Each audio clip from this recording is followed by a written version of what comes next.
सर्वांना जय भीम। आज भीमा कोरेगाव लढाई ज्या विरोधात झाली होती, ज्यांच्या विरोधात झाली होती, असे जो पेशवा आहे, शेवटचा पेशवा, ज्याला दुसरा बाजीराव पेशवा म्हटलं जातं, त्या दुसरा बाजीराव पेशव्याचा आज मृत्यू दिन आहे आणि त्यानिमित्त मी लाईव्ह आलेलो आहे। त्याची जी पळपुटेपणाचा इतिहास आहे, तो इतिहास थोडक्यात सांगण्यासाठी मी लाईव्ह आलेलो आहे। बाजीराव पेशवा, ज्याला की दुसरा बाजीराव पेशवा म्हटलं जातं, हा त्याच्या उत्तरातली ब्राह्मण इतिहासकार थकत नाहीत की पेशवे किती पराक्रमी होते ठासून सांगत राहतात। परंतु जर बाजीराव पेशव्यांचा इतिहास बघितला आणि भीमा कोरेगावचा इतिहास बारकाईने जर अभ्यास केला तर सरळ सरळ हे लक्षात येतंय की हा भेकड माणूस होता आणि ह्याने आयुष्यामध्ये एवढा पळालेला आहे या पळाल्याची जर हा ऑलिम्पिक मध्ये पळाला असता तर ह्याला पहिलं तर गोल्ड मेडल मिळालं असतं पळाल्यामध्ये, एवढा पळालेला आहे। आता याचा पळाल्याचा इतिहास आहे, मोठा लट इतिहास आहे, पळून जाण्याचा इतिहास आहे। इंग्रज ज्यावेळेस याच्या मागे लागलेत, हा कसा पळाला याचा जन्मापासूनच, याचा जन्मच आणि मृत्यू जर बघितला तर बाजीराव पेशव्याचा जन्मच नजरकैदेत झालेला आहे। कारण बाजीराव पेशव्याचे जे आई वडील आहेत, रघुनाथराव पेशवे आणि आनंदीबाई, यांना नजरकैदेत ठेवलेलं होतं पेशव्यांनी आणि ह्या नजरकैदेत असताना बाजीरावचा जन्म झालेला आहे। म्हणजे जन्म हा नजरकैदेत झालेला आहे आणि बाजीरावचा जो मृत्यू आहे म्हणजे आजच्याच दिवशी 28 जानेवारी 1851 मृत्यू सुद्धा नजरकैदेत झालेला आहे, इंग्रजांच्या नजरकैदेत। कानपूर जवळ जे 10 किलोमीटर गाव आहे जिथं बाजीरावला हद्दपार केलं होतं, ज्याला आजच्या भाषेमध्ये तडीपार म्हणतात, हा बाजीराव तडीपार बाजीराव होता। तडीपारी इंग्रजांनी त्याला तडीपार केलेलं होतं आणि तडीपार करून कानपूर जवळ जे 10 किलोमीटर गावाजवळ त्याला तिथं ठेवलेलं होतं, तिथं त्याचा नजरकैदेत मृत्यू झाला। म्हणजे याचा जन्मही नजरकैदेत झालाय आणि मृत्यू नजरकैदेत झालाय। हा एक पहिला मुद्दा। दुसरा मुद्दा की बाजीराव पेशव्यांनी त्याच्या हयातीमध्ये त्याची ही नजरकैदेत वाटचाल आहे तर त्याचं वय वर्ष 19 असेपर्यंत हा नजरकैदेतच राहिलेला आहे। याला कोणतं असं शिक्षण काय मिळालेलं नाहीये, यांनी कोणता असा पराक्रम गाजवलेला नाहीये, पण काही कारणास्तव याला पेशवेपद मात्र मिळालेलं आहे आणि पेशवेपद मिळाल्यानंतर याला हे पेशवेपद टिकवता नाही आलेलं आणि पेशव्यांच्या काळामध्ये जो नंगा नाच म्हटला जातो, तो नंगा नाच वेगवेगळ्या इतिहासकारांनी मांडलेला आहे। आणि हे पेशवे कोण आहेत? पेशव्यांनाच कोकणस्थ ब्राह्मण म्हणतात, पेशव्यांना चित्पावन ब्राह्मण म्हणतात। पेशव्यांचे आणखी काही नाव आहेत, 1 चित्पावन ब्राह्मण, 2 कोकणस्थ ब्राह्मण, 3 पुण्याचे ब्राह्मण। कोकणस्थ ब्राह्मण म्हणजे कोबरा, त्याचं शॉर्ट फॉर्म आहे कोबरा। तर यांचा हा चित्पावन ब्राह्मणाचा जर इतिहास बघितला तर तो फार मजेशीर इतिहास आहे। चित्पावन ब्राह्मण या देशाचेच नाहीत, चित्पावन ब्राह्मण भारत देशाचेच नाहीत, हा इतिहास त्यांचा आहे। म्हणजे चित्पावन लोक हे विदेशी लोक आहेत आणि हे मी नाही सांगत, जे सध्याचे जे मुख्यमंत्री आहेत उद्धव साहेब ठाकरे, त्यांचे जे आजोबा आहेत केशव सीताराम ठाकरे, प्रबोधनकार ठाकरे, ज्यांना देश ओळखतो प्रबोधनकार ठाकरे म्हणून, त्या प्रबोधनकार ठाकरेंनी ग्राममान्यांचा साध्यंत इतिहास नावाचं जे पुस्तक लिहिलंय, त्या पुस्तकात ही गोष्ट लिहिलेली आहे की चित्पावन लोक हे विदेशी लोक आहेत, हे आफ्रिकेतून भारतात आलेले आहेत, असं केशव सीताराम ठाकरे, प्रबोधनकार ठाकरेंच्या वडिलांचं म्हणणं आहे। पुस्तकाचं नाव आहे ग्राममान्यांचा साध्यंत इतिहास। हा झाला त्यांचा इतिहास, हे या देशाचेच नाहीत, फार लेट आलेले आहेत आफ्रिकेमार्गे भारतामध्ये। आणि ह्या चित्पावन लोकांनी ही चित्पावन जे पेशवे सगळे झालेले ते चित्पावन लोक आहेत, हे एक लक्षात ठेवलं पाहिजे। चित्पावन लोक हेच पेशवे लोक आहेत। आता ह्या जो पेशव्यांचा जो इतिहास आहे, पेशव्यांच्या इतिहासामध्ये महत्वाच्या ज्या घडामोडी आहेत, हा बाजीराव पेशवा बदनाम का झाला, याला दुसरा बाजीराव म्हणतात. हा बदनाम का झाला? कारण बाजीराव पेशव्यांच्या काळामध्ये महारामांगाच्या गळ्यामध्ये कमरेला झाडू आणि गळ्यात मडकं होतं. म्हणजे जगामध्ये कुठं गुलामगिरी नाही अशी गुलामगिरी पेशव्याच्या काळात होती. आणि हे सगळं इंग्रज इतिहासकारांनी दिलेलं आहे. मी मागच्या लाईव्ह व्हिडिओमध्ये बी या सगळ्या गोष्टी बोललेलो आहे, ते रिपिटेशन नाही करत. परंतु हा जो पेशवा आहे, या पेशव्याच्या काही खास गोष्टी मला सांगायच्या आहेत. बाजीराव पेशव्याचा काही रंगेलपणाही मला या ठिकाणी मांडायचा आहे. आणि त्याचा एक पुरावा म्हणून मी एक पुस्तक आहे, मराठ्याचे दासीपुत्र अर्थात पायपोस किमतीचे पेशवे. पुस्तकाचं नाव आहे मराठ्याचे दासीपुत्र अर्थात पायपोस किमतीचे पेशवे. हे पुस्तक आहे रामचंद्र नारायण लाड यांचं आणि संपादन केलेलं आहे प्राध्यापक माम देशमुख. या पुस्तकामध्ये काय लिहिलेलं आहे बघा. हे बाजीराव पेशव्याच्या ज्या शनिवारवाड्यामध्ये काय घडत होतं बघा. शनिवारवाड्यात काय घडत होतं हे काय म्हणतात रामचंद्र नारायण लाड. वाड्यात 200-300 बायका नहावयास येत असत आंघोळ करायला. 200-300 बायका. त्यांनी सकाळी नहावयास समारंभ करावा, तो प्रहर दिवसपर्यंत चाले. पंक्ती भोजनाच्या समयी सर्व बायका बसलेल्या असावयाच्या. आश्रित लोकांनी 4-5 लग्ने करून एक बायको आणि सरकार वाड्यात बाकीच्या बायका पाठवाव्यात. म्हणजे 4-5 लग्न करायचे, एक बायको घरी ठेवायची सरदार लोकांनी किंवा पेशव्यांच्या आश्रित लोकांनी आणि बाकीच्या बायका शनिवार वाड्यावर पाठवायच्या. शनिवार वाड्यावर पाठवायच्या ही परंपरा आहे.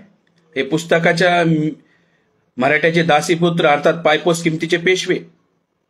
पुढे लिहिले, जो गृहस्थ वाड्यात बायको पाठविणार नाही त्याचवर श्रीमंतांची इतराजी व्हायची. म्हणजे नाराज व्हायचे श्रीमंत, पेशवे नाराज व्हायचे जे लोक शनिवार वाड्यावर बायका पाठविणार नाहीत. मला वाटते हे जे आता मराठीत गाणं आलंय बाई वाड्यावर या, हे बाई वाड्यावर या, तर हे कोणत्या वाड्यावर, ही कुठून आली परंपरा? तर ही शनिवार वाड्यावरून आलेली परंपरा आहे. या पेशव्यांचा जो रंगेलपणा आहे त्याच्यावरून आलेली परंपरा आहे बाई वाड्यावर या. हे गाणं उगच असंच आलेलं नाही. बाई वाड्यावर या, कोणत्या वाड्यावर या? शनिवार वाड्यावर या. याचा अर्थ असा आहे. दुसरं त्याच्या पुढे सांगतो, त्यामुळे अब्रुदार ग्रहस्थांनी वाड्यात जाण्याचे सोडले.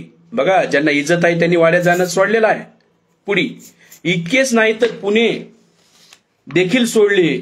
ज्यांना इज्जत प्यारी आहे त्यांनी पुणे देखील सोडलेलं आहे.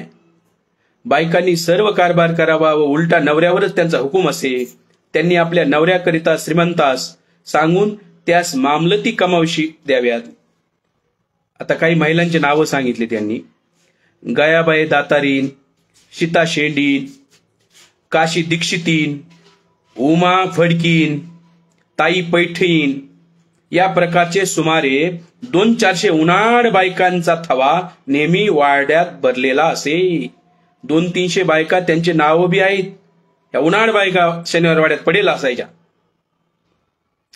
तितक्यांचे श्रंगार दागिने आणि सोंगट्या वगैरे त्यांचा गोंधळ चालून त्या श्रीमंतांनी काळ काढावा. म्हणजे या बायामध्ये श्रीमंतांनी राहायचं, पेशव्याने राहायचं.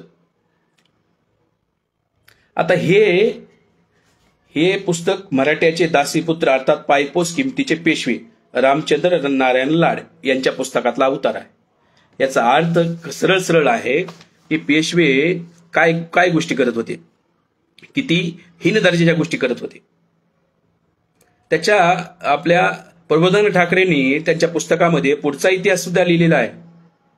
ग्रामण्यांचा साध्यंत इतिहास मध्ये सुद्धा की शनिवार वाड्यावर घटकंचुकी नावाचा खेळ चालायचा. हा घटकंचुकी काय खेळ आहे तर ह्या ज्या वाड्यात महिला यायच्या, ह्यांचा जो ब्लाऊज आहे तो त्या एका माठात टाकायचा आणि त्यांनी त्या हौदात उतरायचं आणि पेशव्याने यायचं आणि पेशव्याने एक ती कंचुकी उचलायची. जी कंचुकी येईन तिच्यासोबत त्यानं त्या रात्री झोपायचं. हा असला नंगा नाच चालू होता पेशवाईमध्ये, त्या शनिवार वाड्यामध्ये. आणि हा सगळा इतिहास आहे. उगच लोक पेशवाईला कदरले नव्हते. पेशवाई गेल्यानंतर लोकांनी आनंदोत्सव साजरा केलेला आहे. या लोकांनी नग्न महिलांची शर्यत लावलेली आहे. हडपसर पासून पळण्याची शर्यत नग्न महिलांची, आणि त्याच्यामध्ये जी कोणी जोशीनबाई प्रथम आली तिला पुरस्कार बी द्यायचे. हा बी सगळा इतिहास आहे. तर ह्याच्याहून हे सरळ सरळ लक्षात येतं की ह्यांचा हा नंगा नाच पेशवाईच्या काळात सुरू होता. त्यामुळे बघा, पेशव्यांना एक साधा शब्द आहे, त्यांना म्हणतात श्रीमंत. श्रीमंत बाजीराव पेशवे हा आजही शब्द वापरला जातो. श्रीमंत उगाच असाच आलेला नाही. श्रीमंत शब्द, श्रीमंत शब्द हवेतून नाही आलेला. एक शब्द आहे, ते लोक गर्भ श्रीमंत आहेत. गर्भ श्रीमंत काय भानगड आहे? ज्यांचा गर्भ श्रीमंतांचा आहे ते गर्भ श्रीमंत. म्हणजे या शनिवार वाड्यामध्ये या सरदार लोकांना, बाकीच्या लोकांना बाया पाठवायला लावायचे. 300-400चा थवा असायचा उन्हाळ बायकांचा. मग ह्या पेशव्यापासून ज्यांची गर्भधारणा होईल तो गर्भ कुणाचा? तो श्रीमंतांचा गर्भ.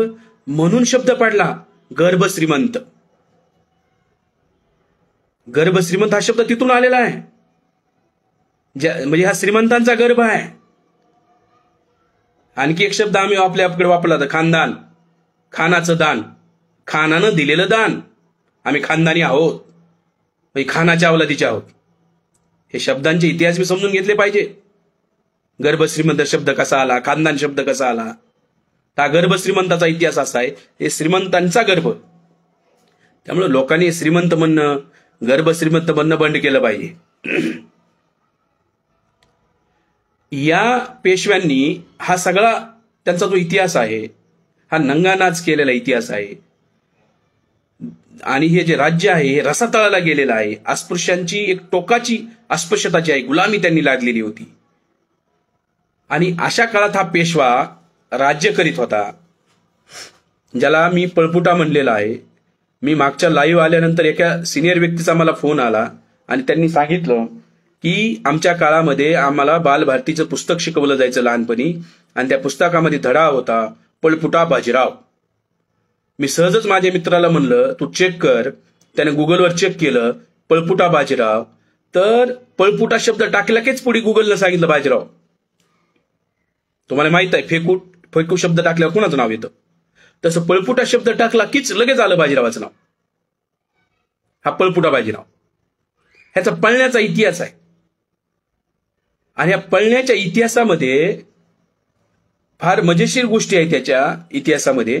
त्याच्यातली पहिली गोष्ट, याचं पहिल्यांदा पळाला कधी हा. यानं काय केलं, जे विठोजी होळकर आहेत त्या विठोजी होळकरांना शनिवार वाड्यासमोर हत्तीच्या पायाखाली दिलं. विठोजी होळकर म्हणजे यशवंतराव होळकरांचे बंधू. आणि हत्तीच्या पायाखाली दिल्या, त्यामुळे होळकरामध्ये आणि पेशव्यामध्ये वाद निर्माण झाला. आता भावाला मारल्यामुळे यशवंतराव होळकरांनी पुण्यावर आक्रमण केलं. ही 1802ची घटना सांगतोय. 1802ला पुण्यावर आक्रमण केलं होळकरांनी. आणि पुण्यावर आक्रमण केल्यानंतर हा बाजीराव पेशव्यानं हे हडपसरच्या तिथं युद्ध झालं. आणि त्या युद्धामध्ये त्याला लक्षात आलं आता आपण हारत आहोत असं जसंही लक्षात आलं तर हा बाजीराव तिथून पळून गेला. हा का पळण्याचा इतिहास त्याचा सुरू झाला 1802 पासून. 25 ऑक्टोबर 1802 युद्धाची तारीख. हडपसरला युद्ध झालं. यशवंतराव होळकर त्या युद्धात जिंकले आणि बाजीराव पेशवा पळून गेला तिथून. हा पळून कुठे गेला? हा पळून सिंहगडला गेला अगोदर. सिंहगडहून तो महाडला गेला. महाडहून हा सुवर्णदुर्गला गेला. आणि तिथून त्याच्या जवळपासून तिथून तो ब्रिटिशांच्या जहाजामध्ये बसला आणि वसईला गेला. हे पळण्याचा रूट सांगतोय हा.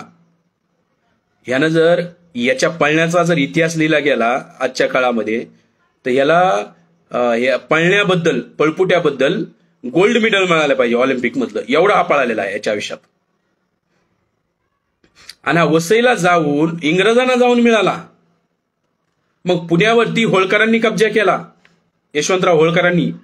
आणि हा होता वसईमध्ये इंग्रजांना आश्रय घेऊन, इंग्रजांना शरण गेला हा. भरपूर लोक भीमा कोरेगावच्या लढाईला म्हणतात नाही ते लोक तुम्ही इंग्रजांच्या बाजूने लढलात आणि पेशवे लय देशभक्त होते. अरे देशभक्ती कुठे गेली पेशव्याची? आणि पेशव्या तर सरळच इंग्रजांना शरण गेलाय 1802लाच. आणि तिथं गेल्यानंतर एवढं होऊन झालेलं नाही, तिथं त्यानं एक तह केला, ज्याला वसईचा तह म्हणतात. त्या तहाची तारीख सांगतो, 31 डिसेंबर 1802 या दिवशी त्यानं तह केला. तहात काय होतं बोलणी की इंग्रजांच्या सगळ्या अटी या बाजीरावानं मान्य केल्या आणि सांगितलं, बाजीराव की तुम्ही काय करा, फक्त मला माझं पेशवेपद परत मिळवून द्या, त्या बदल्यात तुम्हाला काय पाहिजे, तुम्हाला जे पाहिजे ते देऊ. मग इंग्रजांनी तैनाती फौजा सुरू केल्या पेशवाईमध्ये. इंग्रज लोक पुण्यात राहायला आले याचं कारणच बाजीराव पेशवा आहे. बाजीराव पेशवामुळे या सगळ्या गोष्टी घडल्यात. त्यांनी तैनाती फौजा 6,000 तैनाती फौजाची परमिशन दिली. 26 लाख रुपये महसूल द्यायचा कबूल झाला त्या फौजेसाठी पगार. त्यानंतर कोणत्याही देशासोबत कोणत्याही राज्यासोबत बोलणी करायची असेल तर एकट्यानं बोलायचं नाही, इंग्रजांच्या मध्यस्थीशिवाय बोलायचं नाही, असा तह झाला. त्याला म्हणतात वसईचा तह. खऱ्या अर्थानं जे सार्वभौम राज्य असतंय, हे सार्वभौम राज्य त्याच वेळेस खतम झालं. या 31 डिसेंबर 1802 रोजीच या वसई तहातच हे सार्वभौम राज्य खतम झालेलं आहे. या सगळ्या इंग्रजांच्या अटी स्वीकारल्या या बाजीरावांनी.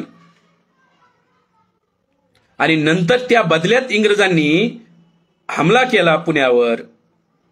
यशवंतराव होळकरांनी इंग्रजांसोबत युद्ध न करता पुणे सोडून दिलं आणि बाजीराव पेशवा परत, हा जो दुसरा बाजीराव आहे, हा परत तिथं पेशवा म्हणून गादीवर आला 1803ला परत.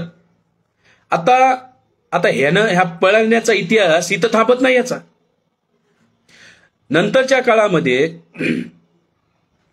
इंग्रजांनी जी अट टाकली होती की कोणतंही जर तुमच्या सरदारासोबत, दुसऱ्या राज्यासोबत, संस्थानासोबत काही जरी बोलायचं असेल तर आम्ही मध्यस्थी करणार. आणि जे बडोद्याचे गायकवाड आहेत, या गायकवाडांसोबत त्या महसुलावरून, पैशावरून वाद निर्माण झाला होता. गायकवाड संस्थान काही कारणामुळे पैसे देत नव्हतं, याचा राग होता बाजीरावाला. आणि त्यांची मध्यस्थी करण्यासाठी एक मीटिंग कॉल झाली. गायकवाडांचा जो वकील आहे, गायकवाडांच्या बाजूने जो बोलणारा आहे, तो गंगाधर शास्त्री पटवर्धन, आणि बाजीराव पेशव्याच्या बाजूनं त्रिंबक डेंगळे. हे नाव लक्षात ठेवा आता, हे त्रिंबक डेंगळे, कारण त्रिंबक डेंगळे बी नंतर पळतच आहे. हा बाजीरावाचा मित्र होता आणि आयुष्यभर हा बी पळत सुटलेला आहे. या त्रिंबक डेंगळे आणि या शास्त्री पटवर्धनची बैठक पंढरपूरला झाली. आणि पंढरपूरला या बैठकीमध्येच ती बोलणी फिसकटायला आली. ही इंग्रजांच्या हमीवर पटवर्धन आला होता पंढरपूरला, म्हणजे त्याच्या जीविताची हमी इंग्रजांची दिली होती. परंतु काय केलं, ह्यांनी दगाफटका केला आणि त्या पटवर्धनचा खून केला.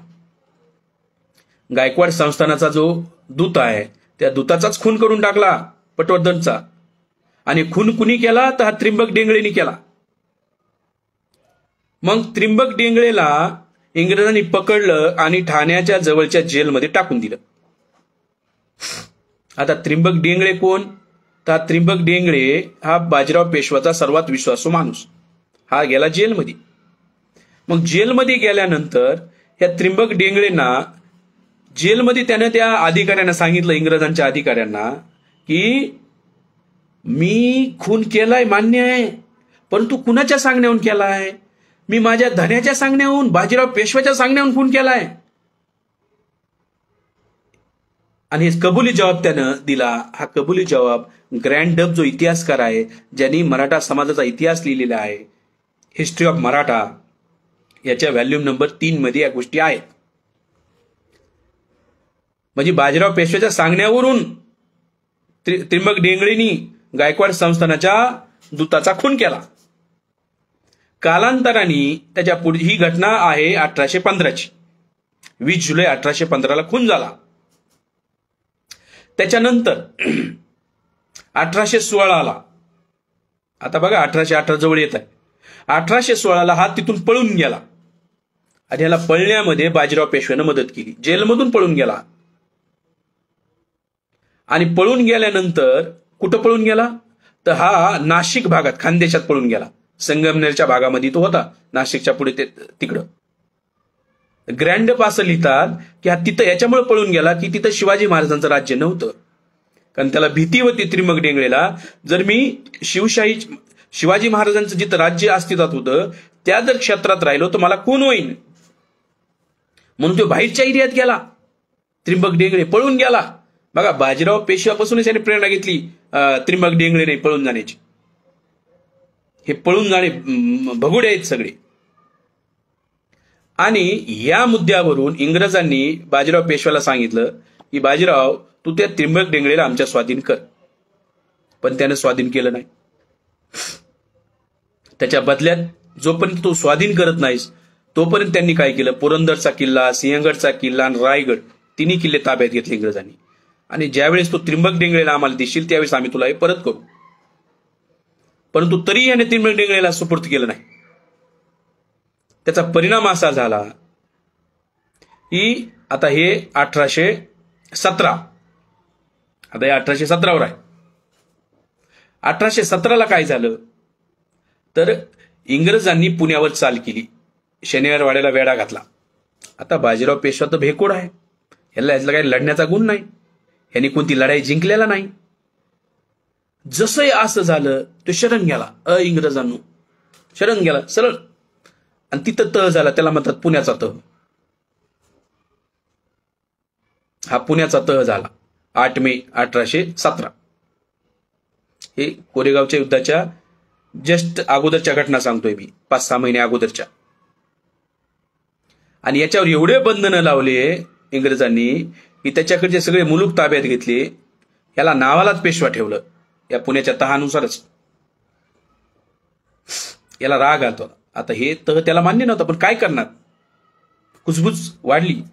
त्याने पंढरपूरला जातो म्हणून वेगवेगळ्या ठिकाणी गेला आणि सैन्य गोळा केलं, गुप्त पद्धतीनं सैन्य गोळा केलं.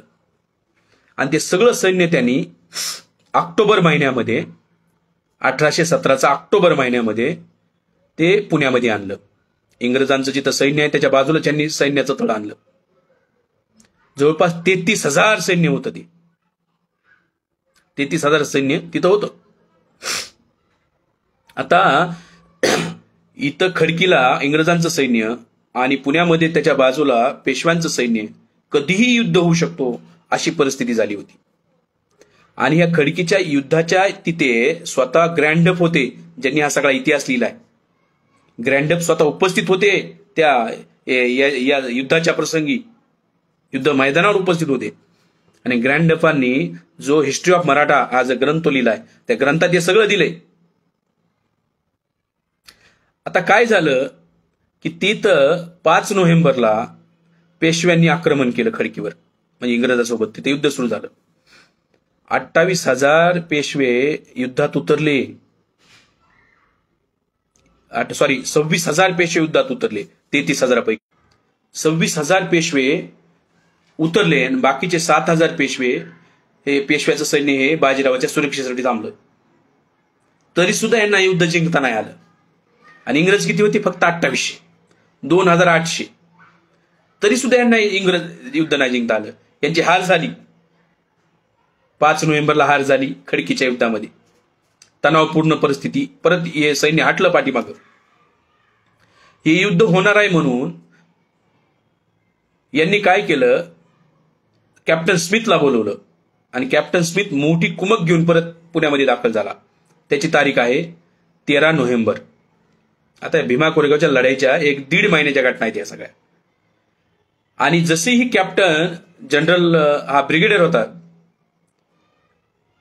Brigadier Smith. हा स्मिथ जसाही पुण्याच्या जवळ जो येरवाडा आहे, येरवाड्याजवळ आला, तिथं परत युद्ध झालेलं आहे पेशव्यासोबत. आणि हिथंही हारलाय बाजीराव. म्हणजे येरवाड्यामध्ये बी हारला, खडकीत हारला अगोदर, आता येरवाड्यात हारला.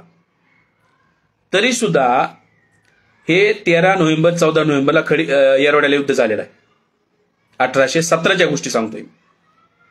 त्याच्यानंतर 17 नोव्हेंबर तारीख महत्वाची आहे. या 17 नोव्हेंबरला इंग्रजांनी पेशव्यावर हमला केला. आता जसाही हमला झाला, बाजीराव पेशवा पळून गेला. आता दुसरं पळून चालला दुसऱ्यांदा आयुष्यात. पहिल्यांदा वसईला पळून गेलता यशवंतराव होळकरला घाबरून, आता इंग्रजाला घाबरून याने पळून गेला 17 नोव्हेंबर 1817. आता हा जो पळाला तर याचं पळणं थांबलंच नाही. जोपर्यंत शरण आला तोपर्यंत हा पळतच सुटला. आणि 17 नोव्हेंबरलाच त्या शनिवार वाड्यावरती युनियन जॅक फडकविला इंग्रजांनी. भीमा कोरेगावच्या लढाईच्या अगोदरच शनिवार वाड्यावर इंग्रजांनी झेंडा फडकविला होता. माळवतकर म्हणतो अनिर्णायक होतं. अरे अगोदरच हारले रे, अगोदरच शनिवार वाडा का बीज केलता इंग्रजांनी. इतिहास आहे का माहित तुला, काय कधी घडलं काय घडलंय. तर 17 नोव्हेंबरला शनिवार वाड्यावर इंग्रजांचा झेंडा फडकला आणि बाजीराव पेशवा तिथून पळाला साताऱ्याला. साताऱ्याहून कुठे गेला? साताऱ्याहून माहुलीला. आता बघा, आता सुरू झाली पळापळी बाजीराव पेशव्याची. आणि बाजीराव पेशव्याच्या मागे लागला general Smith, brigadier general Smith माटी मागे लागला मोठ्या फौज घेऊन पाठीमागं होता. आता हा साताऱ्याला गेला, जनरल स्मिथ त्याच्या पाठीमागच. मग हा साताऱ्याहून माहुलीला गेला, माहुलीहून पुसे सावलीला गेला. हे त्या काळातले सगळे गाव आहेत. तिथून तो मिरजला गेला, मिरज आज बी आहे. मिरजहून निपाणीला गेला, निपाणीहून पंढरपूरला आला, पंढरपूरहून जुन्नरला आला. स्मिथ त्याच्या पाठीमागच. नंतर तो ब्राह्मणवाडीला आला, ब्राह्मणवाडीहून संगमनेरला आला, संगमनेरहून त्याने ओझरचा घाट उतरला आणि चाकणला आला, आणि चाकणहून कोरेगावला आला. बघा, 17 नोव्हेंबर पासून तो पळत होता. तो 31 तारखेला 31 डिसेंबरला तो पोहोचला पळत पळत कोरेगावला. हे सगळा रूट मी सांगितलेला आहे. हे सगळा रूट कव्हर करून तो तिथं आला. आणि भीमा कोरेगावहून आता बघा इंग्रजांना काय झालं. जो बर नावाचा इंग्रज अधिकारी आहे कॅप्टन, तो होता शनिवारवाड्यावर. कॅप्टन स्मिथ हा ह्या पेशव्याच्या मागे लागलेला दुसरी तुकडी घेऊन. एक तुकडी पुण्याजवळ शनिवारवाड्याला, दुसरी तुकडी बाजीराव पेशव्याच्या पाठीमागं. आणि बरला वाटलं कॅप्टन स्मिथ कुठं आहे माहीत नव्हतं, कधीही पेशवा परत पुण्यावर आक्रमण करेल म्हणून सावधान बाळगण्यासाठी त्यांनी काय केलं, पत्र पाठवून शिरूरला पत्र पाठवलं, शिरूरून फौज मागविली. ते आहेत हे जे बॉम्बे नेटिव्ह इन्फंट्री, पुन्हा ऑक्झिलरी हॉर्स, मद्रास आर्टिलरी, हे जे सैन्य आहे 750 लोकांचं, हे स्टॉन्टन्स घेऊन आला. आणि ह्यांना भीमा कोरेगावमध्ये जसाही शिरूरून आले, भीमा कोरेगावमध्ये याची फौज इथं सापडली, आमने सामने झाला. हे 28,000 पेशवे, हे होते 750. आणि ही जी तिथं लढाई झाली, हा लढाईचा इतिहास भीमा कोरेगावचा लढाईचा इतिहास आहे. आता 1 जानेवारीला संध्याकाळी 9 वाजेपर्यंत तिथं चाललं. हे कंटिन्यू थकलेले लोक होते. 48 तास बिना पाण्याचं आणि बिना अन्नाचं यांनी युद्ध लढलेलं आहे. आता युद्ध लढल्यानंतर काय झालं, 9 वाजता युद्ध संपलं. रात्रभर हे जे बॉम्बे नेटिव्ह इन्फंट्रीचे योद्धे आहेत, हे सगळे लोक दबा धरून थांबले होते की आता कधीही आक्रमण परत होईल. मग 2 जानेवारी उघडली. 2 जानेवारी उघडली तर त्यांना वेगळं चित्र दिसलं. अख्खं सैन्य पळून गेलेलं होतं. परत पळण्याचा कार्यक्रम सुरू झाला. शर्यत पळायचा कार्यक्रम बाजीरावनं परत सुरू केला. अख्खं सैन्य पळून गेलं होतं. मला सांगा, तिथं 28,000 सैन्य होतं. काही सैन्य मारलं गेलं आणि बाकीचं सैन्य, एवढं सैन्य जर पळून जातंय, अंदाज घ्या काय लढाई झाली असेल आणि बाजीरावर काय प्रेशर असेल. बाजीराव तिथं थांबला बी नाही. हे कमी सैनिक होते, आणखी लढाई होऊ शकली असती, तिथूनही पळून गेला. पण त्याला भीती होती. इकडं पुण्याला कॅप्टन बर आहे, चाकणपर्यंत इकडं कॅप्टन स्मिथ आलेला होता, आणि इकडं कॅप्टन स्टॉन्टस. भीमा कोरेगावमध्ये तिन्ही साईडनं आपण वेढलो गेलेलो आहोत. तिथून तो पळून गेला. आता युद्धामध्ये सुद्धा तो लांब एक टिकडी आहे फुलगावला, त्या फुलगावच्या टिकडीहून तो बघत होता युद्ध.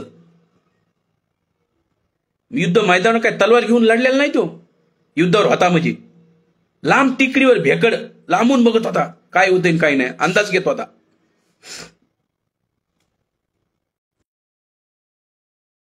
अंदाज घेत होता. ह्या फुलगावला यांनी काय केलं, सैन्याला तिथं ठेवून परत पळायला सुरुवात केली. फुलगाववरून साताऱ्याला गेला, सातारा मार्गे याला कर्नाटकला जायचं होतं पळून. हा सातारा मार्गे माहुलीला परत गेला. बघा ते रूट जो मगा सांगितला त्याचा पळायला, आता हे परत माहुलीला पोहोचलाय. परत तिथून मिरजला गेला, मिरजून परत निपाणीला गेला, गोकाक पर्यंत गेला. पण तिकडे परत इंग्रजांचं साऊथ इंडियातून सैन्य आलं, त्याच्या पाठला गेलं होतं. त्याला लक्षात आलं पुढे बी इंग्रज आहेत, पाठीमागे इंग्रज लागलाय जनरल स्मिथ, पुढे इंग्रज आहेत. परत तिथून ते पळत सुटला, युटर्न मारला, आणि खाली जे आष्टी नावाचं भीमा नदीच्या ठिकाणी जे गाव आहे तिथं मात्र यांच्यामध्ये युद्धाची परिस्थिती जमली.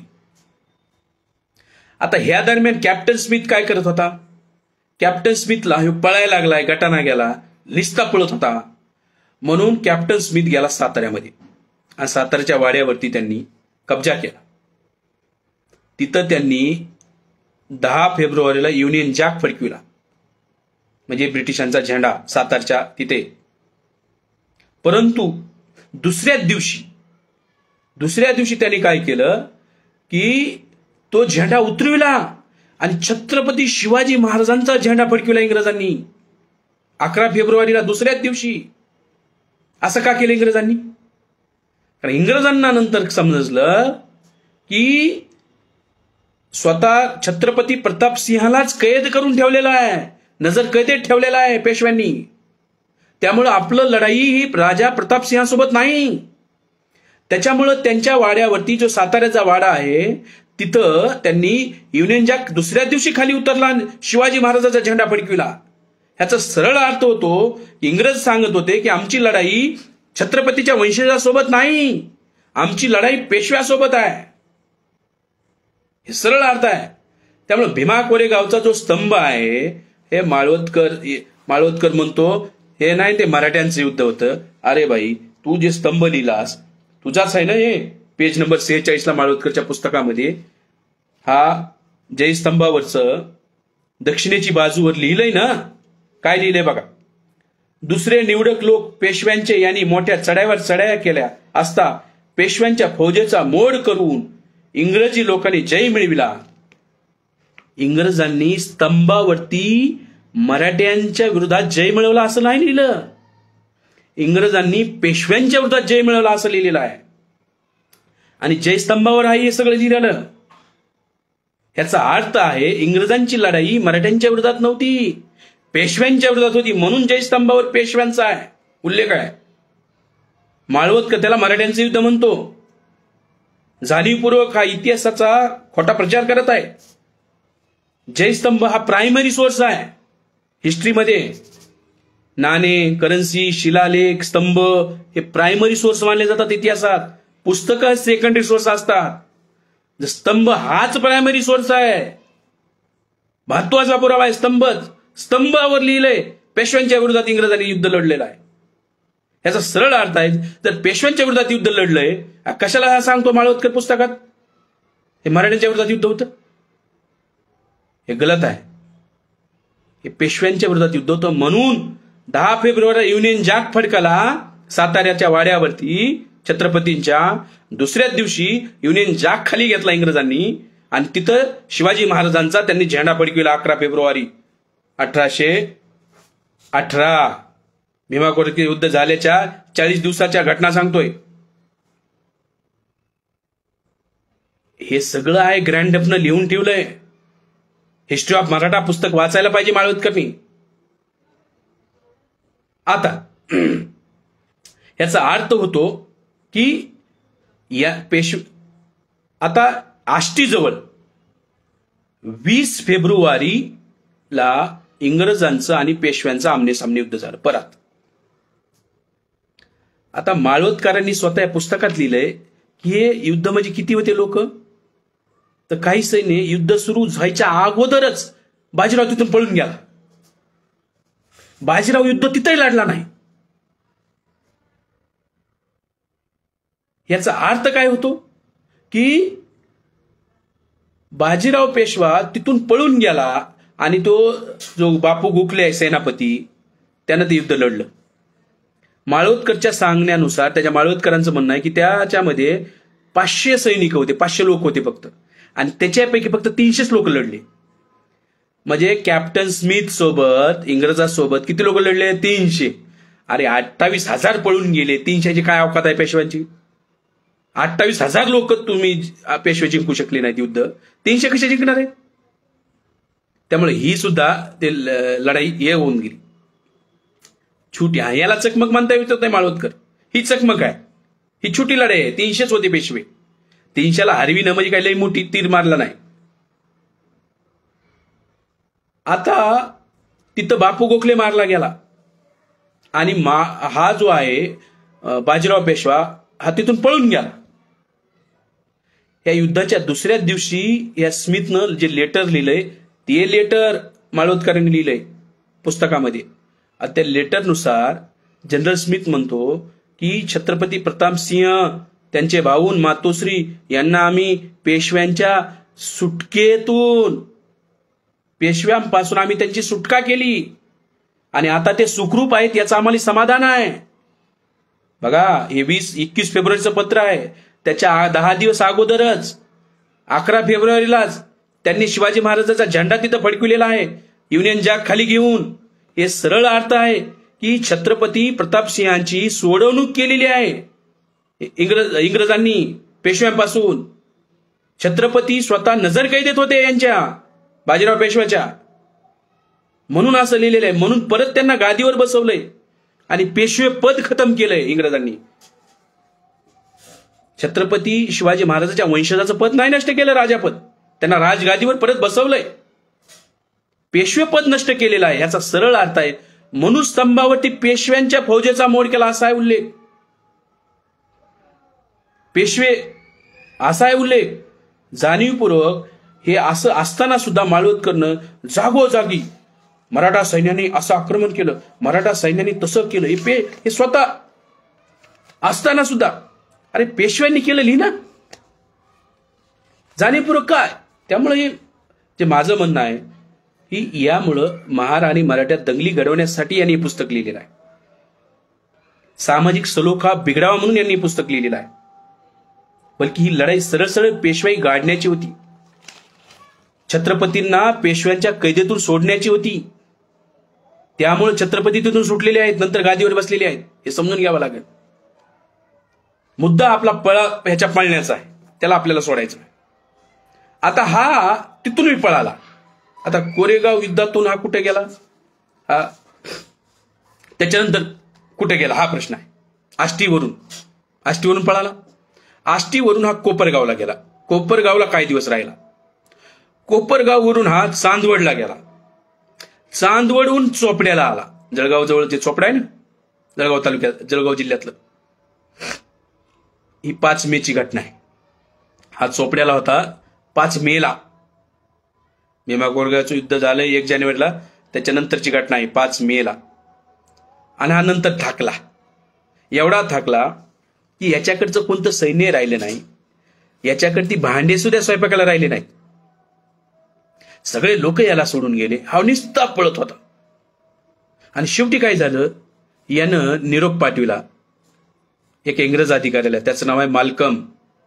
आता या माल्कम सोबत याचे मैत्रीचे संबंध होते. आणि किती मैत्रीचे संबंध होते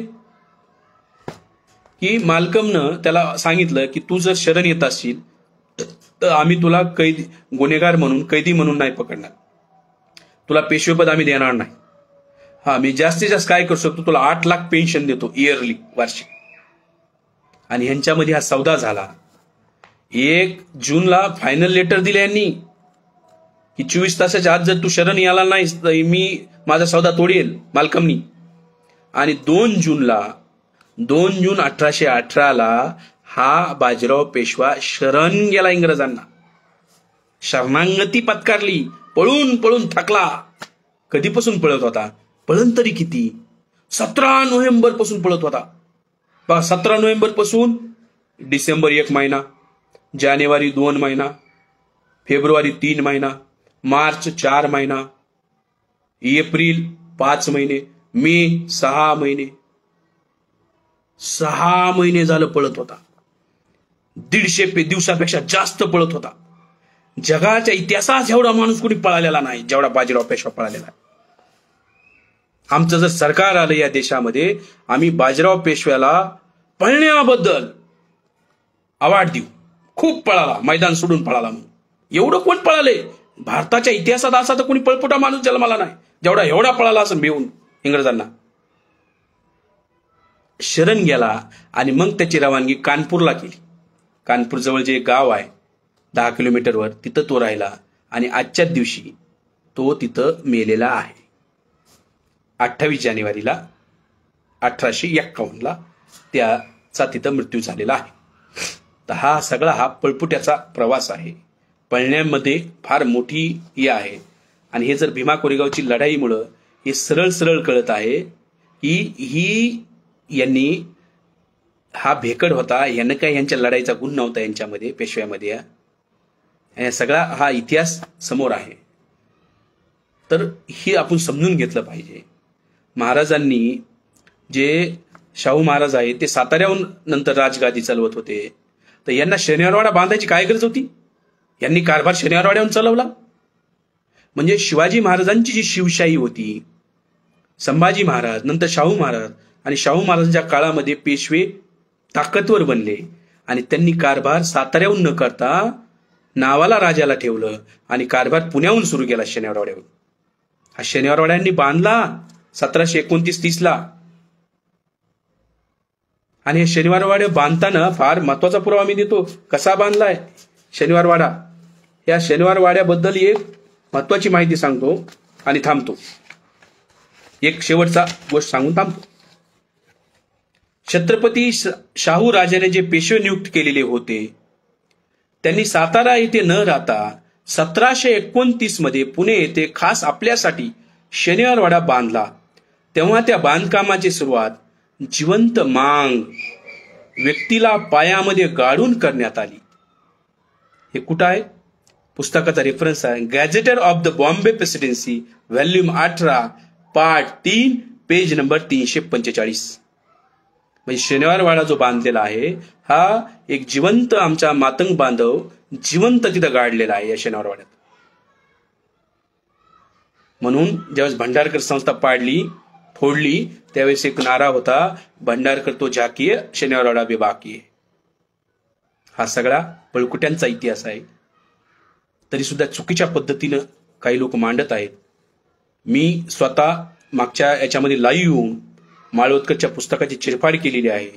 आता काही दिवसामध्ये मी या पुस्तिकेवर जी चिरफाड केली त्याला लिखित मध्ये आणत आहे आणि मी ते पॉइंट काढलेत. एक तो मुद्दा काढलाय माळवदकरचा आणि पुढच्याच महिन्यामध्ये ही पुस्तिका तुम्हाला वाचायला मिळेल लिखित स्वरूपामध्ये. लिखित स्वरूपामध्ये यासाठी एक म्हण आहे, सौ बखा एक लिखा. कितीही बोललं पण ते लिखित नसेल ते येणाऱ्या काळात माळवदकरची पुस्तकं इतिहास बनतील. त्याला साठी उत्तर म्हणून हे लिहिणं आवश्यक आहे. म्हणून मी हा सगळं लिहिणार आहे. आणि हा जो बाजीराव पेशव्याचा आज मृत्यू असताना एक ऑकेजन होतं त्याच्या मृत्यूचं, त्याच्यामुळे हा त्याचा पळण्याचा इतिहास सांगण्यासाठी आपण लाईव्हवर आलेला आहोत. एक खेड्यामध्ये म्हण आहे, मी तुला तानू तानू मारील. तुम्ही मुळशी पॅटर्न बघा, स्टार्टच पिक्चर आहे, तो पळत असतो राहुल्या कुठे आहेस म्हणून, आणि मी तुला तानू तानू मारीन. मराठी पिक्चर मध्ये तुम्हाला ऐकायला मिळतं, गावाकडे बी ऐकायला मिळतं, त्याला आम्ही तानू तानू मारलं. मारणं वेगळं, तानू तानू मारणं वेगळं. पेशव्याला तानू तानू मारलं इंग्रजांनी. मारलंच नाही, तानू तानू मारलं. निस्ता पळाला, 6 महिने पळत होता.